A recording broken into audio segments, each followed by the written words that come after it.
হারাম ও অভিশপ্ত জর্দা, বিড়ি, সিগারেট, গুল, তামাক ও ভয়াবহ মাদক নেশার কুফল।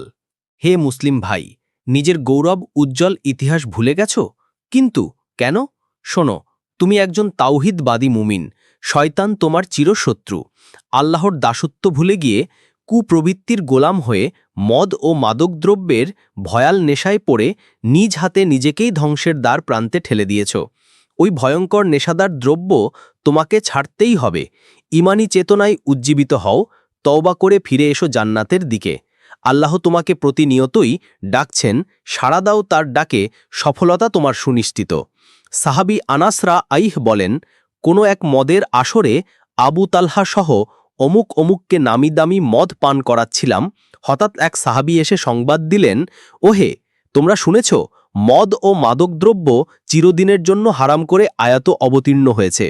তৎক্ষণাৎ যার হাতে যত মদ ছিল সবই ছুঁড়ে ফেলে দিল এবং বলল, হে আনাস, আর দেরি নয়, এক্ষুনি সকল মদ ও মাদকদ্রব্যের দামি পাত্রসহ ছুঁড়ে ফেলে দাও। অবিলম্বে তাই করা হলো।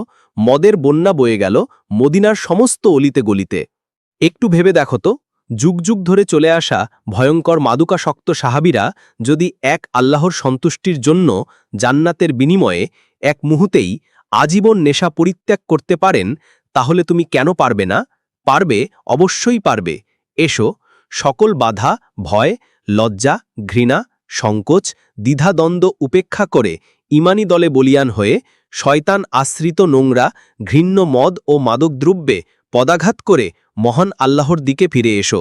ওই শোনো, তোমার মহান রবের প্রতিশ্রুতি ও সুসংবাদ, যারা তৌবা করে, ঈমান আনে এবং সৎকর্ম করে, আল্লাহ তাদের গুনাহ সমূহকে নেকি দ্বারা পরিপূর্ণ করে দিবেন।